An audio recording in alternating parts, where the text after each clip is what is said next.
అనుకున్నదొక్కటి అయినది ఒక్కటి బోల్తా కొట్టిందిలే బుల్బుల్ పిట్ట. ఏమైంది గిల్లు? వట్టిగానే మ్యాచ్ గెలిచి సిరీస్ క్లీన్ స్వీప్ చేద్దాం అనుకున్నావు కదా. ఎట్లుంది మా దెబ్బ? మ్యాచ్ డ్రాయే కదా అయింది. అదేదో మీరు గెలిచినట్టు మాట్లాడుతున్నావేంది సిల్వా? మీరు గెలిచే మ్యాచ్ ని మేము డ్రా చేసినాం, అది కూడా ఫాలో అని ఆడుకుంటా. 12 పాయింట్లు మీకు పోవాల్సింది మాకు 4 పాయింట్లు మీకు 4 పాయింట్లు వచ్చేటట్టు చేసినాం. అట్లుంటది మనతోని. ఫ్రెండ్స్, మన సెకండ్ ఛానల్ నమస్తే బాస్ స్టూడియోలో కొత్త వీడియో అయితే పబ్లిష్ అయింది. Roaring star Roshan Babu and కాయసిద్ధు రోస్ట్ వీడియో. మంచి ఎంటర్టైనింగ్ ఉంటుంది, ఖచ్చితంగా మీరు ఎంజాయ్ చేస్తారు చూస్తే. వీడియో లింక్ కింద డిస్క్రిప్షన్ లో ఇస్తున్నా అండ్ కామెంట్ సెక్షన్ లో కూడా పిన్ చేసి పెడతా. ఒకసారి చూడండి, నచ్చితే ఖచ్చితంగా వీడియోని లైక్ చేసి హైప్ ఇవ్వండి. ఇంకా మీకు ఆ టైప్ ఆఫ్ వీడియోస్ కావాలంటే ఖచ్చితంగా కామెంట్ సెక్షన్ లో చెప్పండి. సో మీరు కామెంట్ చేసేదాన్ని బట్టి నాకు నెక్స్ట్ వీడియో చేయడానికి ఇంట్రెస్ట్ అయితే వస్తుంది. థ్యాంక్స్. ఏం బౌలర్లు భయ్యా, ఓవర్ల మీద ఓవర్లు వేస్తూనే ఉన్నారు గాని గా ఒక్క సోనాల్ దినుషన్ అవుట్ చేయలేకపోయిల్లు. 25 ఏళ్ల పిల్లగాడు మొన్న టెస్టులు ఆడు స్టార్ట్ చేసిండు, మనకు 12 పాయింట్లు రాకుండా చేసిండు. ఫస్ట్ ఇన్నింగ్స్ లో 3 వికెట్లు తీసినా, మళ్ళా సెకండ్ ఇన్నింగ్స్ లో 3 వికెట్లు తీసినా. ఇంకేం చేయాలి నేను? నీ డ్యూటీ నువ్వు కరెక్ట్ గానే చేసినావు సుతారు. ఈవెన్ మనం ఫస్ట్ టెస్ట్ మ్యాచ్ గెలిచినావంటే కూడా దానికి కారణం నువ్వు వేసిన బౌలింగే. నువ్వు తప్ప అసలు ఎవరన్నా మంచి బౌలింగ్ వేసిల్లా? ఏంది సిరాజ్ భయ్యా, శ్రీలంక అంటే రెచ్చిపోతా అన్నావు, ఏం చేసినావు? 2 వికెట్లా తీస్తే? నేను వేసిందే 26 ఓవర్లు కదా గిల్లు. అయినా వాళ్ళు బ్యాటింగ్ పిచ్ తయారు చేస్తే మనం ఏం చేస్తాం చెప్పు? ఇదే పిచ్ మీద ప్రాసిద్ కృష్ణ 4 వికెట్లు తీసిండు కదా సిరాజ్ బ్రో. సారాంశ్ జైను, కుల్దీప్ యాదవ్ని పక్కకు పెట్టి మరి నిన్ను ప్లేయింగ్ లెవెల్కి తీసుకుంటే గిది పద్ధతేనా? నేనేం చేసినా కెప్టెను, నువ్వేం చేసినావా? మొత్తం 58 ఓవర్లు బౌలింగ్ వేపిస్తే 3 వికెట్ల నువ్వు తీస్తే, నువ్వు గనక ఇంకో 2 వికెట్లు ఎక్కువ తీసేది ఉంటే మనం ఈ మ్యాచ్ ఈజీగా గెలుస్తుండే. ఫస్ట్ మ్యాచ్ కదా కెప్టెను, అందుకే జరంతా తడబడ్డా. నెక్స్ట్ మ్యాచ్ లో చూడు ఎట్లా కంబ్యాక్ ఇస్తానో. ఇక కంబ్యాక్ ఎక్కడిది? ఇదే నీ ఫస్ట్ మ్యాచ్ లాస్ట్ మ్యాచ్. పోయి డొమెస్టిక్ క్రికెట్ ఆడుకో. ఇక డెబ్యూట్ మ్యాచ్ ఆడుతున్న నన్ను అనే బదులు 90 మ్యాచ్ల ఎక్స్పీరియన్స్ ఉన్న రవీంద్ర జడేజా అన్నను మాత్రం ఏమనవా? అంత ఎక్స్పీరియన్స్ ఉండి కూడా 2 ఇన్నింగ్స్లలో కలిపి 4 వికెట్లే తీసిండు. అది కూడా నెంబర్ 1 టెస్ట్ ఆల్రౌండర్ అయ్యి ఉండి కూడా 25 సంవత్సరాల పిల్లగాన్ని అవుట్ చేయలేకపోయిండు. తమ్ముడు, నీ గురించి అడిగినప్పుడు నీ గురించి చెప్పరాదు, నా గురించి ఎందుకు? అప్పట్లో అంటే నా పార్ట్నర్ అశ్విన్ ఉండేటోడు, ఆయన 5 వికెట్లు నేను 5 వికెట్లు తీసుకునేటోళ్ళం. అంటే ఇప్పుడు అశ్విన్ అన్న లేకపోతే నువ్వు వికెట్లు తీయవా అన్న? అరే తీస్తా గిల్లు, జర అలవాటు పడ్డానికి టైం పడుతుంది కదా.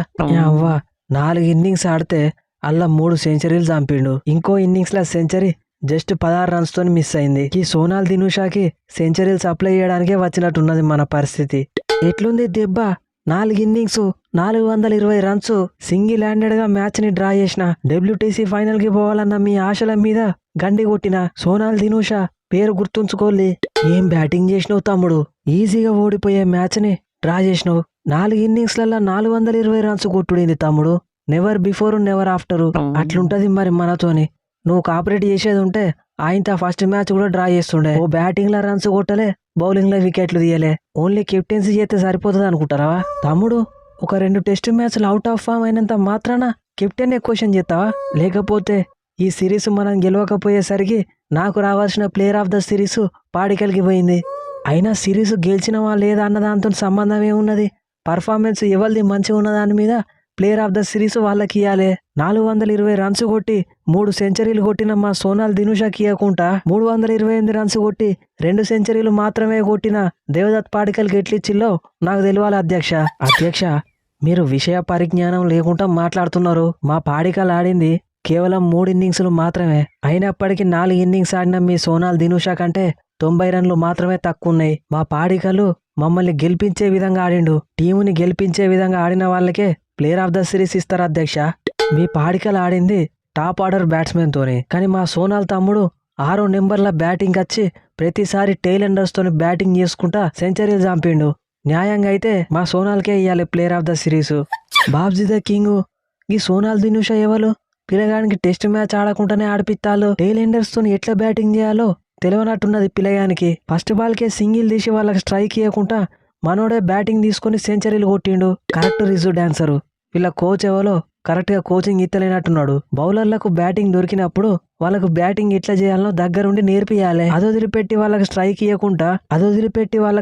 ఇవ్వకుండా సెల్ఫిష్ గా వాళ్ళే బ్యాటింగ్ చేసి రికార్డులు సృష్టించడం అన్నది వెరీ బ్యాడ్ థింగ్. అయినా గిల్లు, ఈ మ్యాచ్ కేవలం సోనాల్ దినుషా వల్లనే డ్రా కాలేదు. కేశారా నువ్వంతా ఫస్ట్ ఇన్నింగ్స్ లో 74 బాల్ ఆడిండు, సెకండ్ ఇన్నింగ్స్ లో 150 బాల్ ఆడిండు.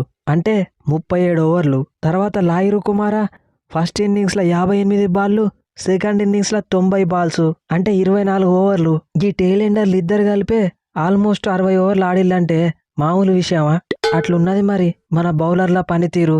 ఎవరన్నా బౌలర్లను వట్టినే అవుట్ చేసి బ్యాట్స్మెన్లను అవుట్ చేయడానికి ఇబ్బంది పడతారు కానీ మనోళ్ళు మాత్రం బ్యాట్స్మెన్లను వట్టినే అవుట్ చేసి ఆల్రౌండర్లని బౌలర్లను అవుట్ చేయడానికి ఇబ్బంది పడతారు. God must be crazy. Gill నాకెందుకో ఈ మ్యాచ్లో మనం ఫాలో ఆన్ ఇచ్చి మిస్టేక్ చేసినట్టు అనిపిస్తుంది. ఫాలో ఆన్ ఇవ్వకుంటే మనం ఈ మ్యాచ్ గెలిచేటోళ్ళం కావచ్చు. మనం ఫాలో ఆన్ ఎన్ఫోర్స్ చేసినాం కాబట్టికే ఆయనతో ఈ మ్యాచ్ డ్రా అయింది.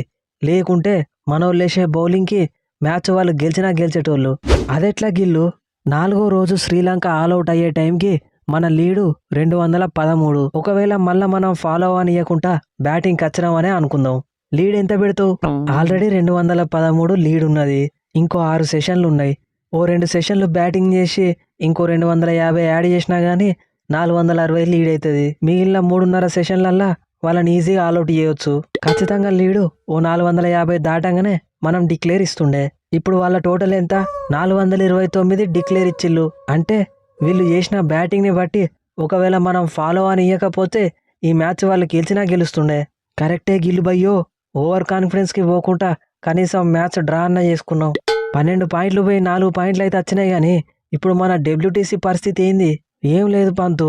న్యూజిలాండ్కి పోయి 2 టెస్ట్ మ్యాచ్లు ఆడాలి. తర్వాత ఆస్ట్రేలియా వాళ్ళు మన దగ్గరికి వచ్చి 5 టెస్ట్ మ్యాచ్లు ఆడతారు. అలా 6 గెలిచి 1 డ్రా చేసుకున్నా కానీ మనం ఖచ్చితంగా ఫైనల్కి పోతాం. న్యూజిలాండ్కి పోయి న్యూజిలాండ్ని 2 టెస్ట్ మ్యాచ్లు ఓడిస్తామంటావా? వాళ్ళు మొన్ననే ఇంగ్లాండ్కి పోయి ఇంగ్లాండ్నే సిరీస్ ఓడిచ్చిళ్ళు. వేరే ఆప్షన్ లేదు. న్యూజిలాండ్తో 2 మ్యాచ్లు గెలిచి ఆస్ట్రేలియాతో 5 మ్యాచ్ల సిరీస్లా 1 ఓడిపోవడమో డ్రా చేసుకోవడమో అయితేనే మనం డబ్ల్యూటీసీ ఫైనల్కి పోతాం. టార్గెట్ లాకుడు. బ్యాటింగ్ సంగతి నేను చూసుకుంటా కానీ మంచి బౌలర్లను పట్టుకొని పోతే ఖచ్చితంగా మనం అనుకున్నది జరుగుతుంది. నువ్వు ఈ సిరీస్లో ఆడినట్టే న్యూజిలాండ్లో కూడా ఆడితే nobody can stop us. Rashid అంత మంచే కదా. సెప్టెంబర్ 13 నుండి 3 T20 మ్యాచ్లు ఉన్నాయి. గుర్తున్నది కదా? గుర్తున్నది అయ్యారు. We're coming to Delhi. 3 clean sweep చేస్తా రాళ్ళి. మొన్ననే మిమ్మల్ని ఓడించిన ఐర్లాండ్ని మేము క్లీన్ స్వీప్ చేసినాం. Let's meet in the ground. So friends, ఈ స్పూఫ్ కనుక మీకు నచ్చితే మన ఛానల్ని సబ్స్క్రైబ్ చేసుకోండి. వీడియోని లైక్ చేయడం మాత్రం మర్చిపోకండి. అట్లనే ఖచ్చితంగా హైప్ చేయండి మీకు వీడియో కనుక నచ్చితే. సో వీడియోకి ఎంత లైక్స్ అండ్ హైప్స్ వస్తే నాకు అంత ఎంకరేజ్మెంట్ ఉంటుంది. సో ఇంకా ఫన్నీగా స్క్రిప్ట్ రాసి వీడియోస్ చేయడానికి ఇంట్రెస్ట్ అయితే వస్తుంది. ఇక అట్లనే మళ్ళీ వీడియోస్ చేస్తూ మనీ ఎర్న్ చేసుకుందాం అనుకునే వాళ్ళ కోసం ఒక 3 ట్యూటోరియల్ వీడియోస్ అయితే రెడీ ఉన్నాయి. సో ఇంట్రెస్ట్ ఉన్న వాళ్ళకి కింద డిస్క్రిప్షన్లో ఉన్న ఇన్స్టాగ్రామ్ ఐడికి అయితే మెసేజ్ చేయండి. ఇక అట్లనే నెక్స్ట్ వీడియో ఏ కాన్సెప్ట్ మీద కావాలో కూడా కింద కామెంట్ సెక్షన్లో చెప్పండి. మళ్ళీ కలుద్దాం. Thanks for your love and support.